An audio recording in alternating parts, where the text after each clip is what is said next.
back to another episode of Lisa at the Edge. Happy New Year! It's 2022. After a long break, I've decided to get back into it. And today I'm joined by a very special guest, Anais Ulrichs. We just had some time practicing Anais's name. I thought I would be well placed to get the name right. With my Scottish accent. You did well. Fit Very well. well. Yeah. Thank you so much. Thank you. You're kind. But it's so great to have you here. Thank you so much for agreeing to jump on the podcast. Thank you for having me. I really enjoyed our sort of prep chat. It was another one of those prep chats that actually we probably could have recorded and just shared. It was very interesting.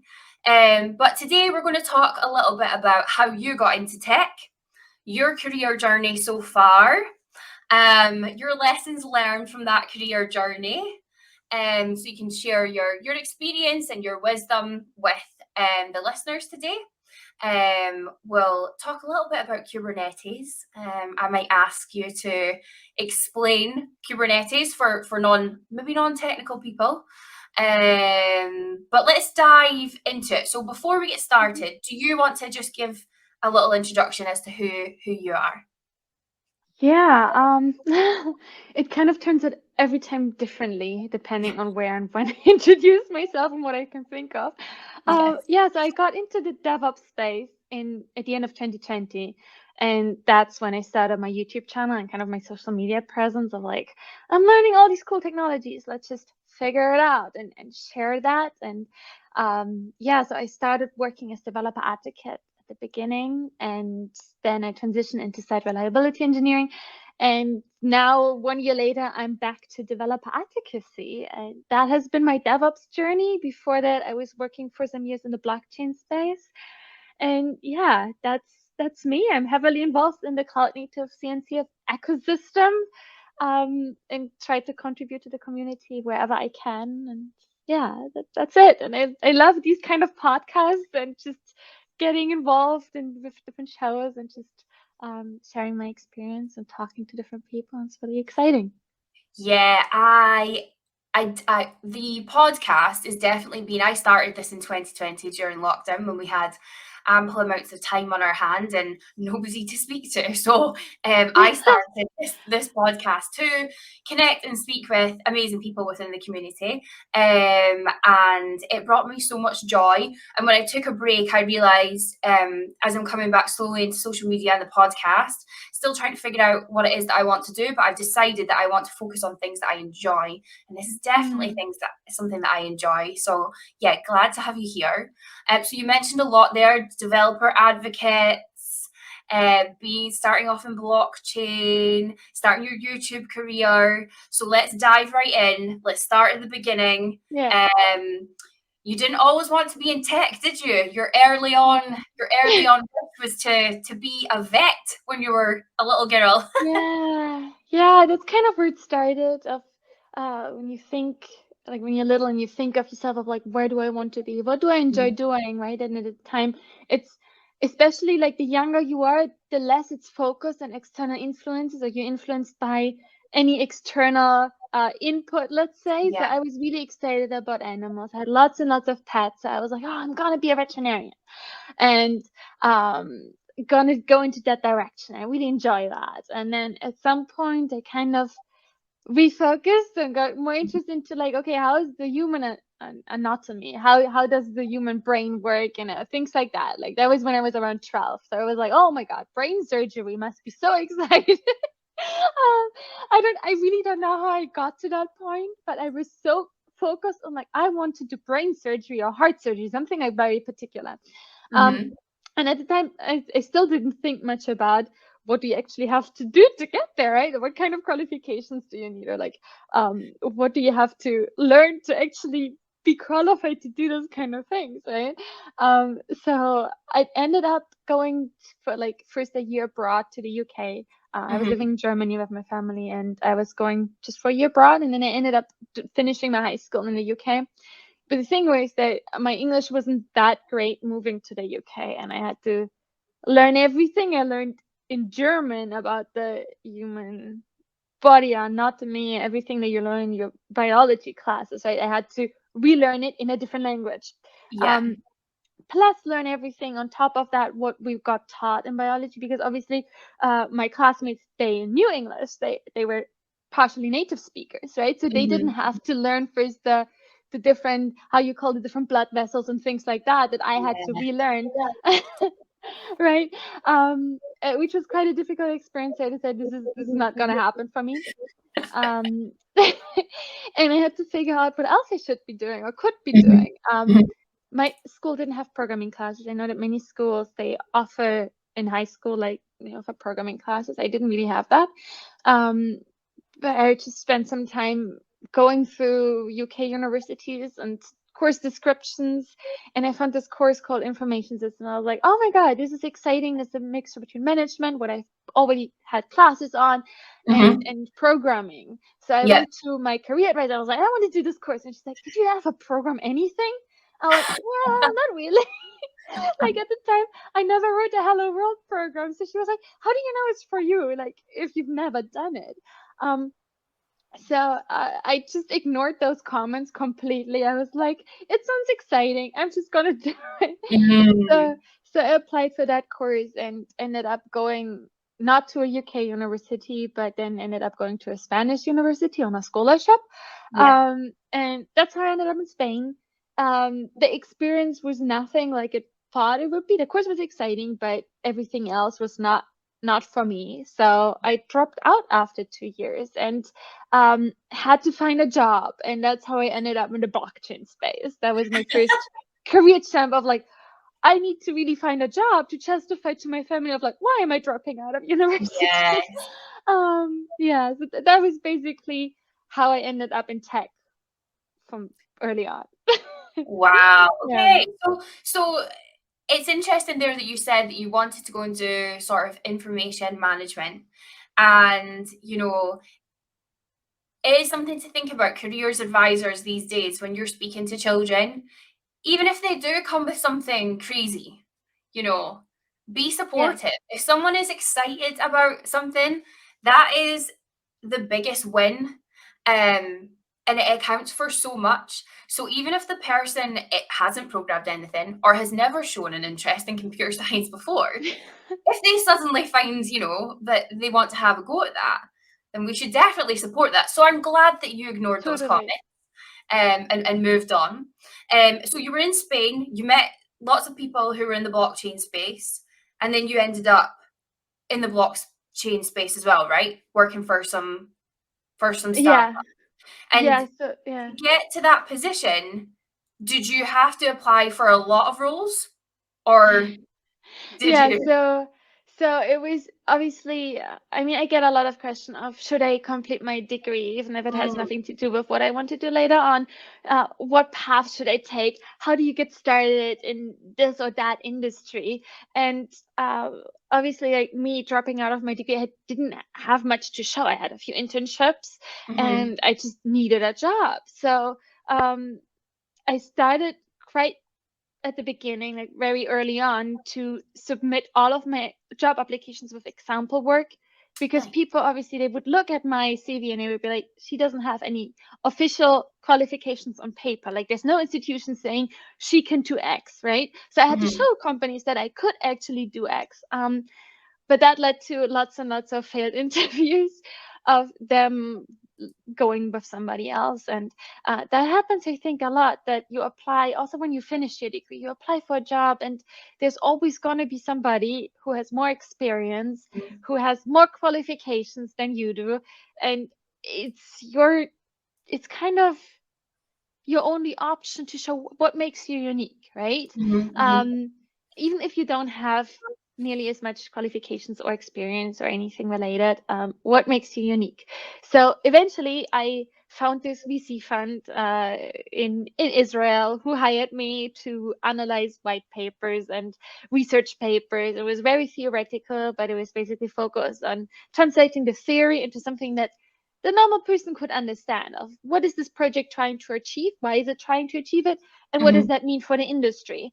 And that's kind of how I got started. It allowed me to learn a lot about the theory of computer science, which was amazing, but it didn't really give me the practical experience that I was craving. That would have been, I think that's a really good experience though, technical writing, explaining the benefits of technology to non-technical people and investors. And what would you say was your biggest lessons from that time? What did you learn from your year of technical writing?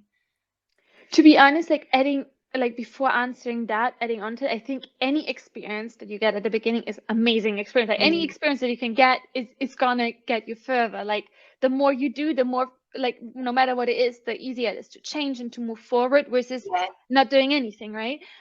So that was definitely, like, even if it wasn't my dream job, right, it was amazing experience, and that's what it's boiled down to. That's such a good point. A lot of people starting earlier on, they see a specific job role or title or team that they want to be involved in, and then they sort of pitch, they compare everything to that ideal, and it gets knocked aside. But you're so right. They do say that it's easier to find a job when you're already employed, and that can be in anything. So I think early starting out, definitely just take experience where you get it, even if it's not your ideal. It's experience is experience, right? Exactly. Like it's gonna move you forward, and it's gonna, a lot of times I think we narrow our mindset by, like, we want this one thing and everything else is not gonna satisfy my interests, right? So we try to move to that one thing, and then the process can be quite depressing as well, like depending on how you approach it. So starting from anything and then trying to build up on it incrementally, I think it's a much healthier approach. And then you'll probably get there faster as well. The key to anything is just starting. So just get started, and then build on it from there. So a year of technical writing. What would you say your biggest lessons were there? So my biggest lessons was just communication. How do I communicate more effectively in my writing? Which is, I think it's such an underrated skill of, if somebody is a good writer, there are just so many jobs and so many, or like not necessarily jobs, but there's just so much need for more people who can communicate technical concepts in writing, or communicate ideas and strategies in writing. And it's one way to be able to talk about it and convince people and get them excited about something. In speech, right, with gestures, and where you can add pronunciation to different words and stuff like that, right, where you can emphasize different aspects, but you can't do that in the same way in writing. It's completely different. So I think that helped me a lot, that job, to develop my technical writing skills. I had the supervisor who was doing more of the managerial stuff at the company, and he was just very thorough in correcting my writing. There was just, like, every sentence had like 20 corrections of, like, grammar and different phrases that you can use, and he was very, very thorough, and that really helped me to advance, because nobody was ever that critical towards my towards my work. I think that's very important. Like, I really value people who can provide you that really direct feedback, because ultimately that will, and it's with the best intention, right? A lot of times it's with the best intention, but most people, I think they are kind of reluctant to provide the feedback in its raw format, because they don't want to offend the person they provide feedback to. I think which is when people provide feedback, it's one or the other, isn't it? A buckets that they fall into. Either they just tell you that whatever you have done is crap, with no suggestions on how it could be better, or what specifically did you find not helpful. And then you've got the other bucket of people providing probably actually too scared to provide any feedback. And then the sweet spot is actually in the middle of people who provide feedback but have taken the time to review and constructive criticism, provide some constructive criticism. And I think that is, it can be uncomfortable, right, to receive initially, It can be uncomfortable, but then I suppose it's about your perspective, and like you said, it really helped you get better at communication. I think actually, like, a lot of people, they look for mentors early on in their career of like, who can help me advance. Yeah. And I would say it's kind of the wrong approach. Like, you should find people, and those could be also your peers, who can provide you with feedback, right? Like that person who was correcting my writing, he wasn't technical. He wasn't like, he didn't know like the insides out of what I was describing. He just knew when something did not make sense to him, right? And that was ultimately the point of like, how do you explain something technical to somebody who has never worked with that technology before? And he didn't have to be my mentor in that way to provide me with helpful input. Yeah, finding people that you trust and respect to give you that honest feedback is definitely valuable. I think in your career, in your personal life, it's really good to have people around you who you trust and will, call you out if need to be, really, and give you direct feedback. So after a year of technical writing, what happened next? What happened next was that I got very frustrated with not being able to build something myself, but just reporting on what other people were doing. So I kind of had this itch. I was like, I need to do something by myself where I can look at the end of the day and be like, oh my God, I created this. Even if it's just like, or even if it's just a button on a website, right? I created that. This kind of feeling of like, this is what I did today. And I didn't have that experience at that job. So not in the same way, and not in the way I wanted to. So I quit that job and I got an internship. Like, I went back to basically for my first full-time job to doing an internship. And that's actually another thing that I would recommend people, like doing an internship. If it's a good internship, you will learn so much. Like, it's basically like, it's such a learning curve of like, you get to do something in a way with the mentorship that you would not get in another role, another position. So like at that internship, I probably learned the most about like the programming language I was using and just the technology I was using that I could have in that amount of time. It was just such a whoop onboarding over 4 months. And it was an internship over 4 months. So that meant I wanted to find another full-time role. And I also had a student engineering role lined up afterwards. But then like a week before I was supposed to start that role, I got approached by somebody from a blockchain project who was hiring for a developer advocate. He was at a conference in Berlin, and I was like, hey, let's just meet up, have a coffee and chat, right? And he knew that I was kind of looking, or like I was earlier looking for a new role.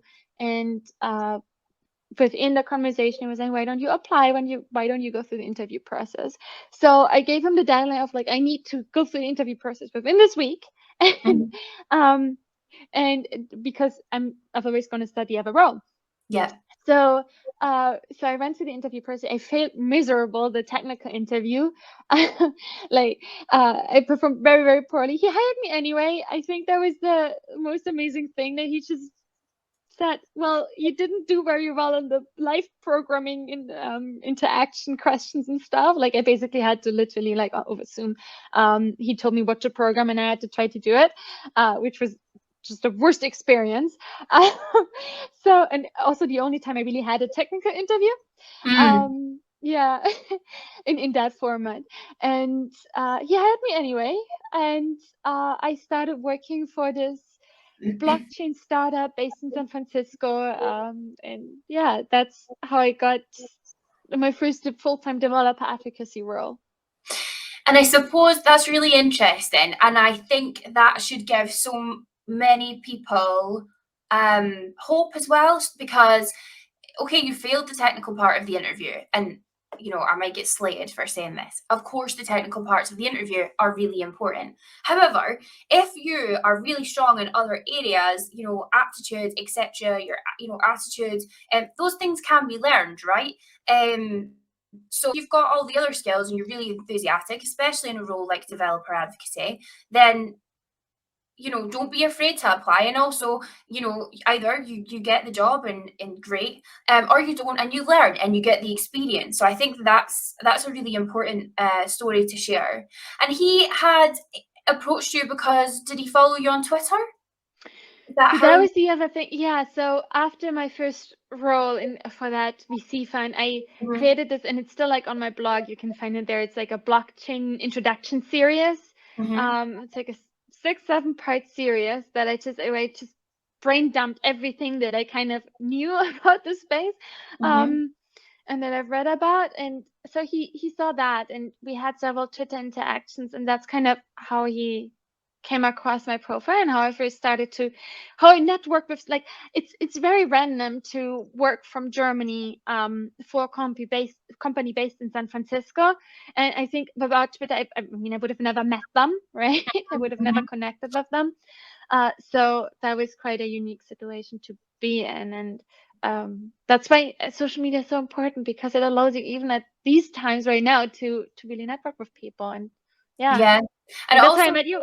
Yeah, and it also shows you the importance of putting your content out there, regardless of whether it's perfect. Or if it's not necessarily to be the be all and end all on blockchain. Like you said, you wanted to just put out a series that was more of like a brain dump for yourself on everything that you had learned. And then obviously other people found that useful, and from a developer advocate standpoint, probably really useful. And especially like being able to communicate those concepts. In fact, I'm going to go and look for that, and I'm going to read it myself to learn more about blockchain. When we had our prep chat, we talked about companies understanding or not realizing the value of community.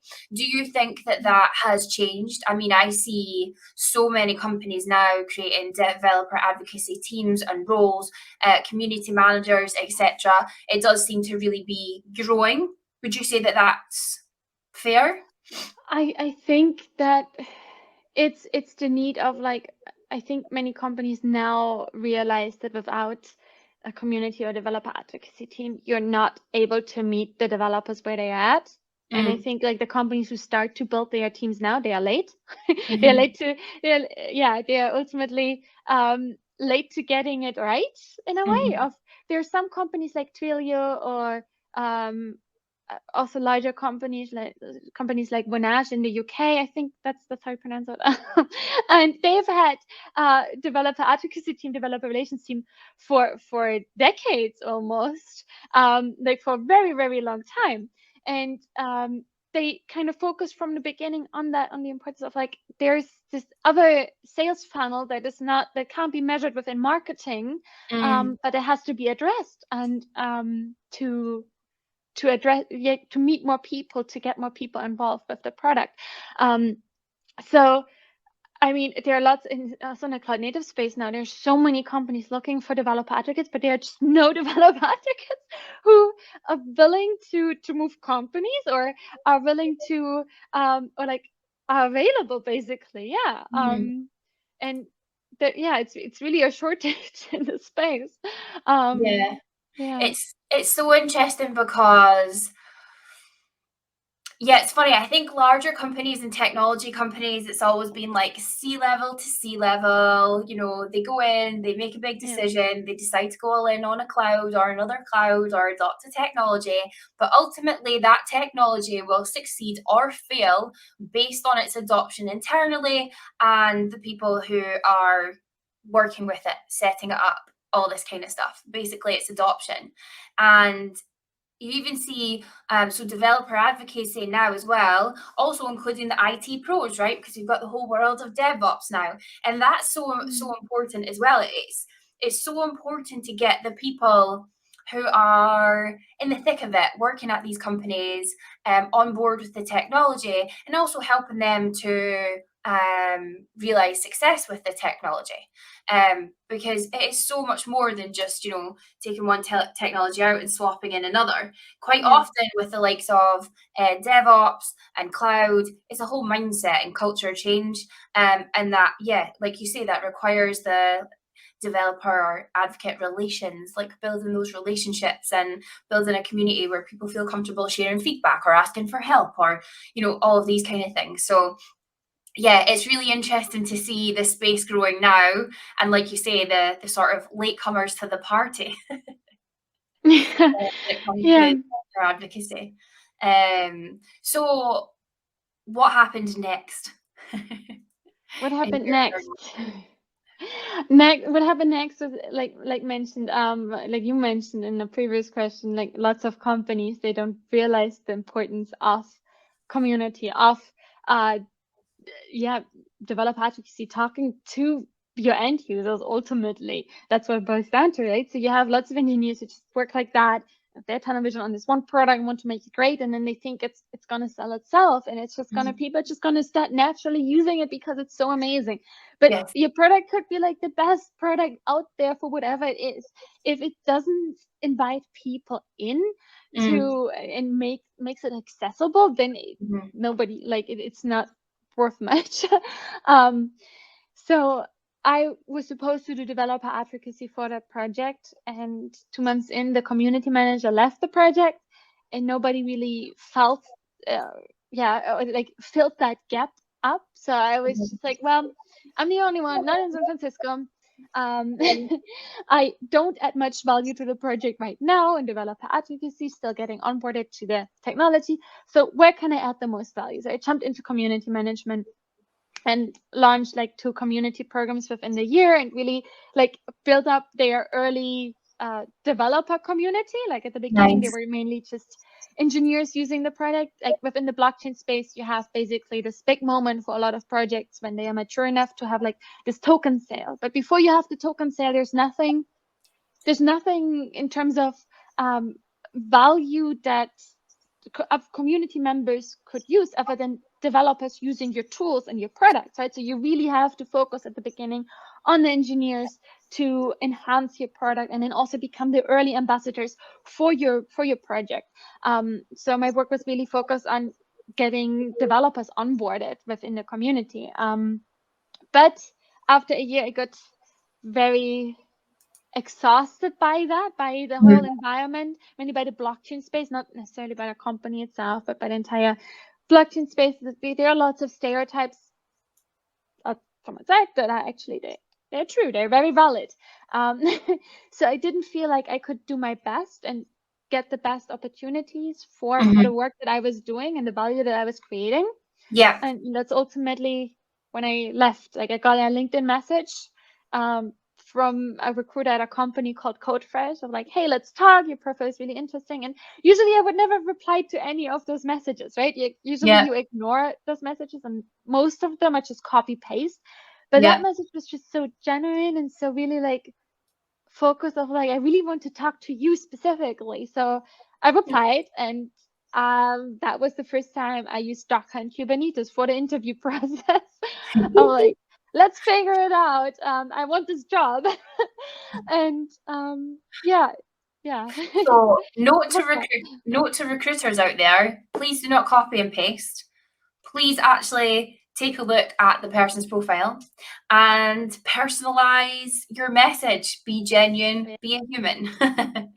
Oh yeah, that goes such a long way of like just saying, hey, I looked at what you do. I'm impressed. I just want to have a chat, right? Like, let's just connect. Let's just talk, right? Without any quota that you have to meet.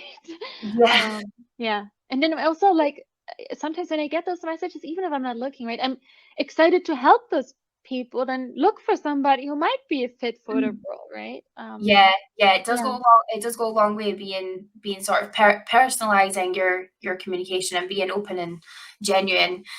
So this is where we got into Kubernetes and Docker. So you're saying that for the first time was during your interview process. I was so lost. I was never that lost, because obviously I didn't want to ask them the basic questions. Like I didn't want to ask them, why would I do X, or why is X not working? And it took me ages, like days to make things work that I now do in like 10 minutes, right? So yeah, that was the first time I had to use the tools, and I was very determined to make it work, even though I was not understanding like probably 80% of what I was writing about. I was just like, I don't know how people use it or why people use it, but it's a thing, and let's just try to explain it. And I mean, when people ask me, oh, like, how did you get started in the DevOps space? And I tell them I didn't have any experience in DevOps. I never built a CI/CD pipeline and then started working for a project which main product was exactly doing that, allowing companies to build CI/CD pipelines, right? So it's obviously a very unique situation.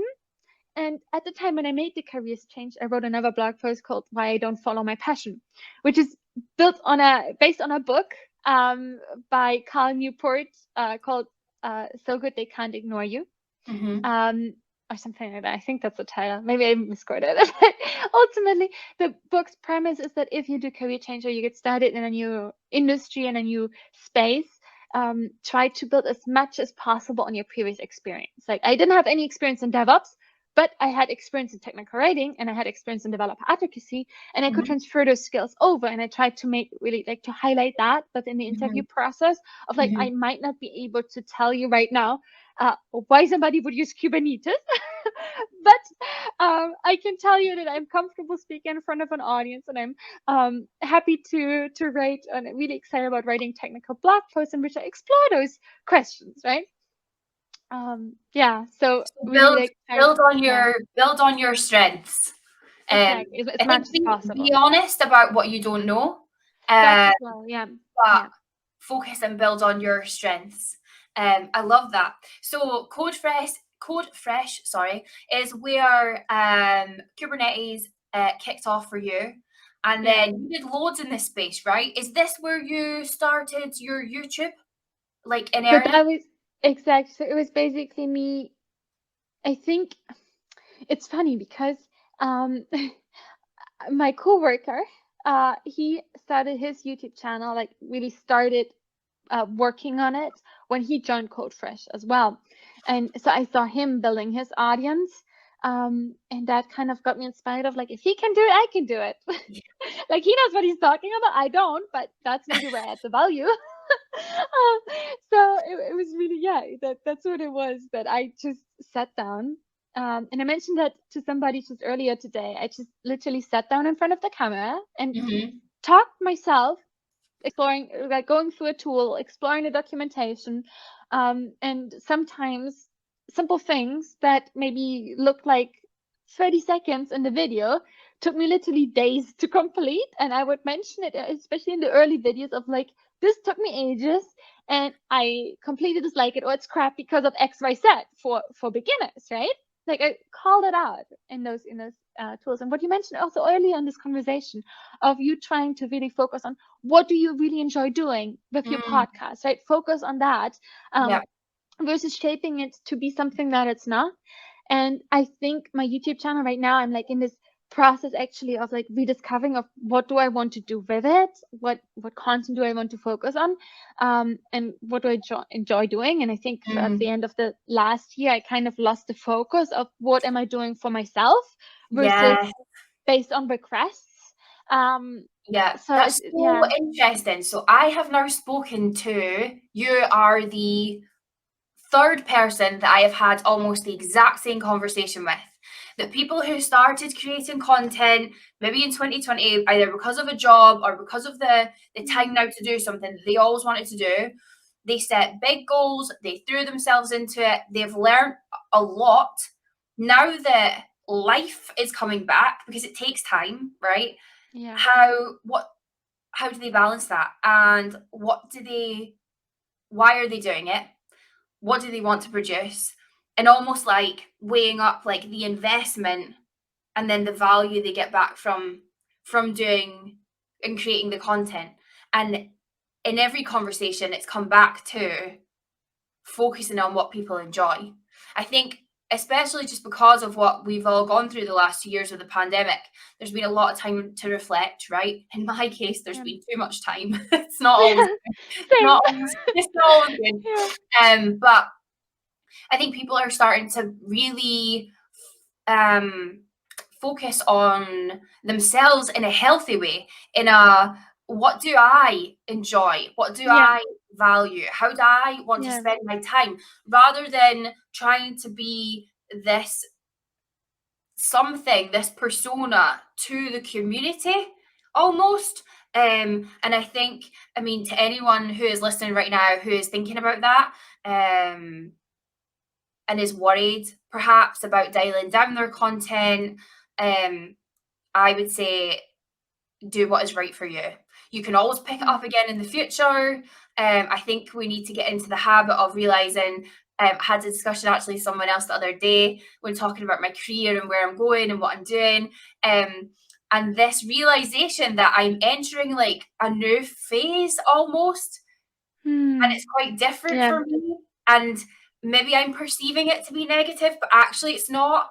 It's just a different phase in my career. So don't be afraid to change. Don't be afraid to like throw something out and say you're not doing it anymore and start something new. Or you don't. At the end of the day, you should be doing this for you, and you should be setting your own goals. Don't sort of let the pressure from other people that we tend to imagine in our heads. To be honest, it's not even there. Don't let that sort of dictate your time and your energy. Yeah. Totally. There's actually a thing, or there was a thing, especially in 2020, like this lockdown burnout of people really trying to be the best version of themselves in a way of like, oh, I'm going to work out every day. I'm going to eat so healthy. I'm going to focus on my goals. I'm really going to nail this, like sit down and do something incredible during this time that I have on my hands now, right? And it's just, it's not healthy in the long run. Or like many people figured out, like there are many YouTubers who built their channels on that, like on this premise of like, I have all this time to dedicate to this one goal. And then you reach this one goal, or you're like in a different place once things change, right? And you realize it's not something that you want to commit to anymore, and that's completely okay. And I think it's really about identifying your own boundaries and with your own goals, and like, how far do I go, when do I do what, and being really clear about it, not letting somebody else influence you in that way. Especially like with content, is such a, even if it's technical content, it's such a personal thing. Like it's such a like mood-based thing of how do you feel, what are you interested in, what are you excited about. Like for me, it's really like, if I'm not excited about something, it will take me like weeks to complete, right? If I'm really excited about it, I can finish it in a few hours, and I'm done, and it's out there, and I'm really happy to share it and so on. And if that's not there, if that spark is not there, then it's just it's going to be a painful process. Yes. And sometimes there is time for that, right? So actually I had a yoga session the other week, and sometimes the teacher starts off just by sharing some thoughts and like thinking about concepts, and she actually said she was talking about striking the balance between this is hard and I need to take a break, and this is hard and I need to keep going. And so she was saying that I'm terrible at yoga, but I love this teacher in this class. But she was saying, sometimes something is really hard and actually you need to take a break, and that's okay. And sometimes something is really hard and you need to keep going. So I think it's like that with content. I think, yes, focus on things that you are excited about, that you love, that you're passionate about, because it'll be easier. Yes, you might set yourself a goal and sometimes it'll be hard and you do need to get, the next part out in a series or whatever, and that's fine. But if you get to the point, like you say, where it's taking you weeks to complete, or you are putting it off, or you can't get, don't be afraid to just say, do you know what? I'm not doing this. I'm going to move on and do something else with my time. Yeah. Exactly. Yeah. I think that's a good plan. So what happened after Code Fresh? I had this mentor, and he helped me with lots of he was not working at Code Fresh, and he helped me with lots of technical questions, and he ended up joining Sivo as their site reliability engineering lead, I think, or principal engineer. I don't know his official title, but he joined, and was telling me about him joining Sivo, and I was which is a cloud computing company based on Kubernetes. So I was looking for something new, something where I would learn more. Like I need at my job, I need like this really like in a way of like pressure to some extent, like not Yeah. to the extent of burnout. You need to Like I be love challenged. exactly. I need Be to be stretched. challenged. I Yeah. need to have somebody to really like push me to my limits and be like, this is not good. Like here's how you can improve it, or this is what you have to do next. I know it's challenging, but we help you complete it, or things like that, where it's really like pushing me towards a direction. With at Code Fresh, I was really like working on my own content, on my own goals within the organization, but it was very like individual contributor work instead of Yeah. within a team. There was not that much teamwork. Teamwork was like, I think 30% of what we were doing as developer evangelists there. So I got really excited about joining Sivo, and I ended up joining, and I worked there for the past 9 months, and uh, then I realized it's time for something else. I'm not into the startup environment anymore. Like Sivo, like many other startups, they face startup questions, right? Yeah. And startup questions are surprisingly similar across industries and across startups. Yes.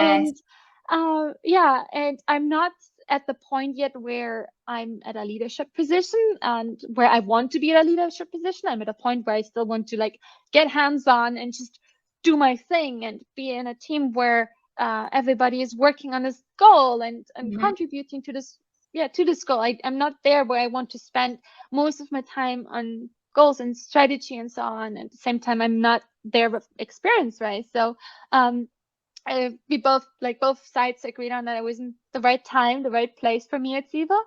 And yeah, I started interviewing again, and yeah, I found pretty quickly I think yeah. that is like, again though, that's such an important experience to share, Oh yeah. because I think the time of being at a company for like 5, 10, 15, 20 years, there are still some companies out there and that is totally the case. And I mean, emails come out at Dell all the time congratulating someone on their 15 years there, and I'm just like, wow, like that is insane. Now it That's gives me, crazy. like, I won't lie, when I see those emails, I'm like, oh God, I don't want that to be me. But You don't. but they will have started at an Yeah. entirely different time. And Yeah. Dell is huge. So they've probably had like actually different careers and phases throughout that. Oh yeah. I totally understand that. But I don't think it's quite as there anymore. And also, people used to be really scared about leaving a job if it wasn't right, because they'd only been there like 18 months or 12 months or 6 months. And how would that look on their CV? And I think now it looks like you know what you want, or at least you know what you don't want, right? And I think that's often what we find out about these experiences. You find out what you don't want, and it moves you closer to what you do want. And also, I think it's really brave, right? And it's really honest, because you're saying to yourself and to that company, this is not right. You could have someone who is more fitted to the role, that would be better for you as a company. Exactly. Spend the money there. Yeah. Yeah. So I think that's a really good experience to share with people. If something isn't right, don't be worried about admitting that, and then trying to find something that is maybe not right or wrong, but better. Moves you closer to what you want. So you're going back into the world of developer advocacy. That seems to be what keeps pulling you back. And actually, before we move on to that, one more thing about the startup mentality. I think that's another thing to consider. I feel like the past 2 years have been very energy draining in every aspect of life. Yeah. And some people might totally thrive in that environment. Like, I actually love the concept of a startup and building and creating something new. But to be honest, after the past 2 years, I'm not sure that's where I'd be wanting to spend my time. Kind of want a little bit of stability and structure, and clear direction and goals, so that I can just focus on what it is I need to do, get stuck in, etc. So I think that's an interesting point as well. But anyway, so we're going back to developer advocacy, this time for Aqua Security. Aqua Security. So it's going to be for their open source team, working with their open source security tools. Amazing. Yeah, which is really exciting. And then another new area, right? Security.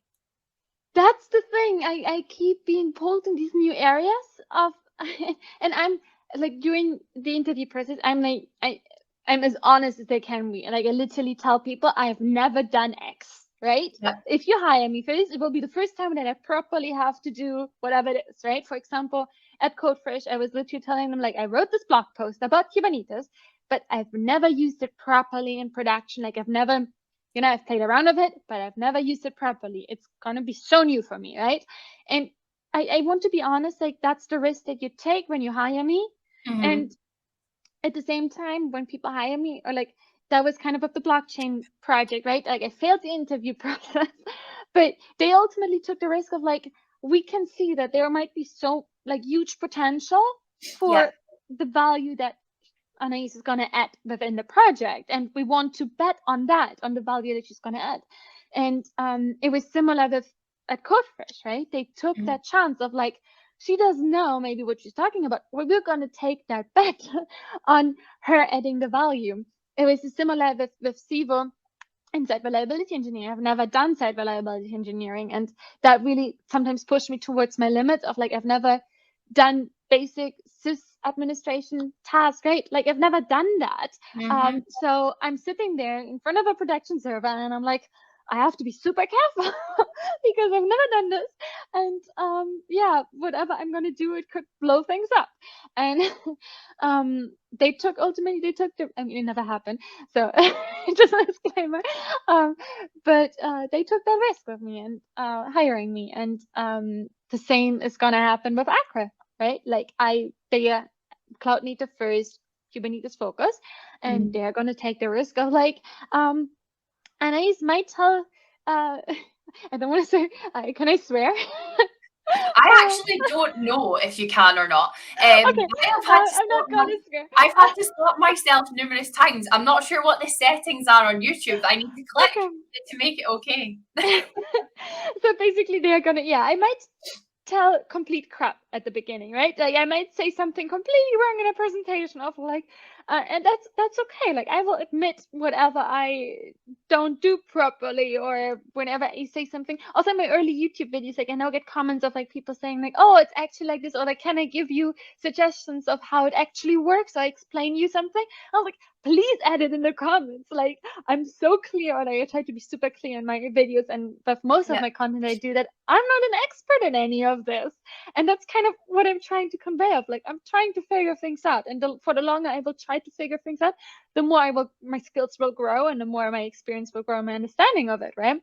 But at the beginning, it's just, don't take everything 100% the way I say it. But like, it comes back to being honest about your current knowledge and your current capabilities. Doesn't mean you can't learn them, and then focusing on your strengths. But here's what I can bring. Here's what value I can bring and experience.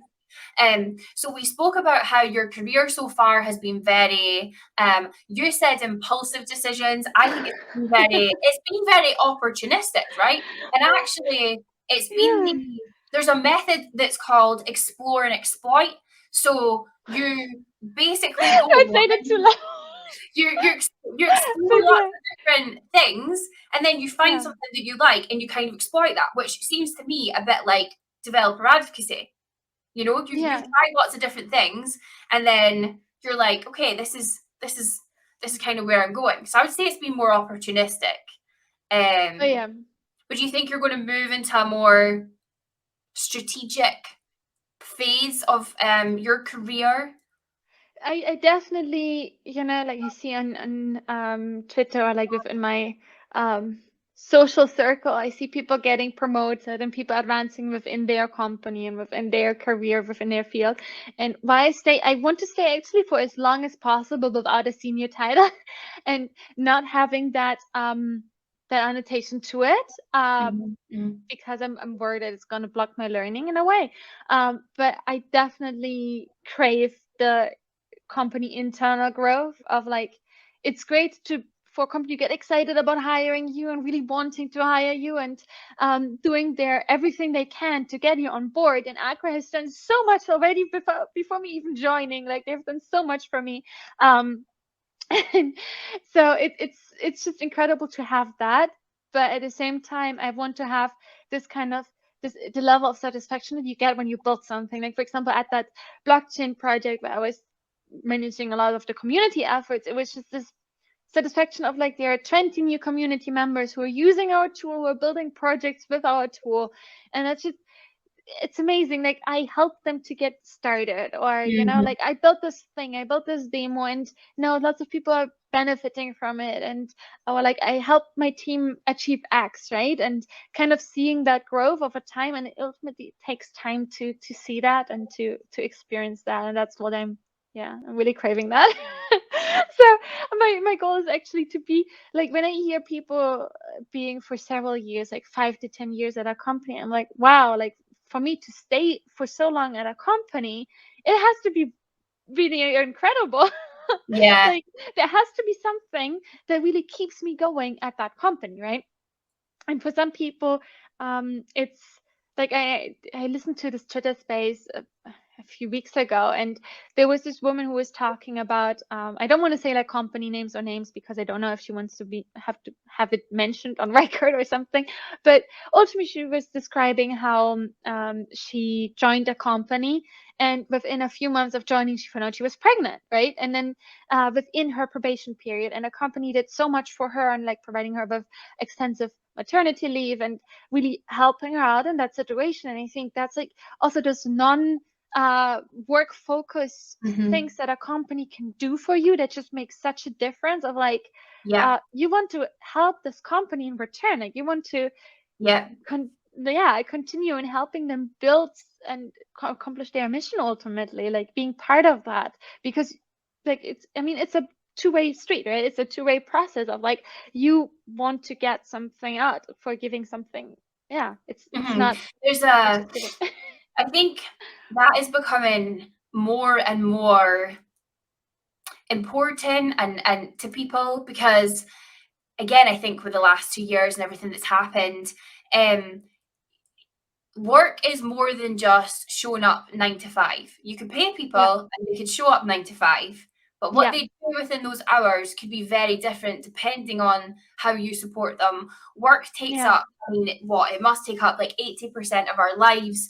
And so people are starting to sort of think about that a bit more in perspective. And, you know, like you say, if you're going to turn up during 9 to 5 and actually try your hardest and support your teammates and your customers and try and hit targets and deliver value and really, really, get stuck in, then you do want your company to be there and support you when you need it as well. And I think that's becoming far more of a priority for people than it maybe has been before.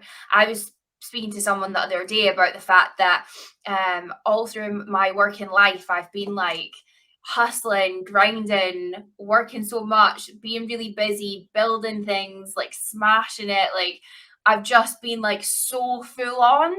And now I'm not as full on. And it's funny because I've been feeling like I don't feel like I'm delivering value. I don't feel like I'm, being successful.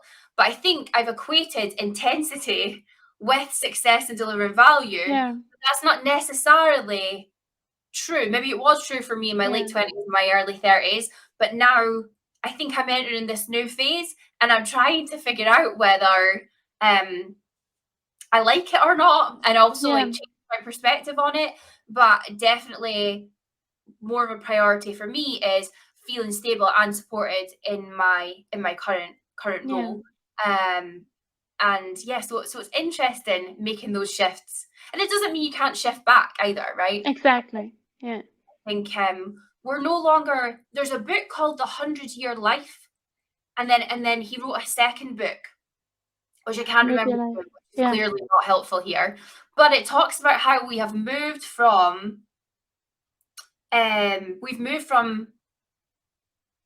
sort of 3-phase life, which was education, work, and retirement. And we are now in this multi-phase life of continuous learning and continuous change. People will move slowly away from that education, work, retirement to, change career, early retirement, but start at work again. And I think it's important to embrace that and just see life as phases that come and go and change. Anyway, we've got a little bit deep, as we always do on the At the Edge podcast. It's great. But thank you so much for coming on the podcast. This has been amazing, and all the best for starting your new role at Aqua Security. Thank you. I'm really excited to see what you do next. Me too. And I'm also going to get you. I'm also going to check out more of your stuff, because I want to be able to explain Kubernetes to non-technical people, just because of a lot that's going on just now with Dell launching our DevOps ready platforms and working with Azure Stack HCI and AKS being available on Azure Stack HCI. I really want to sort of get in my head, how do I explain what Kubernetes and containers is to maybe salespeople and non-technical people. So I'll definitely be checking out some of your content. But thank you so much for joining. It's been, yes, and I'll probably actually also reach out to you to help explain it as well. Awesome. But thank you so much for joining. Thank you. Good luck in your new role, and we will definitely stay in touch. Definitely. Thank you. See you later. Bye. Bye. Bye.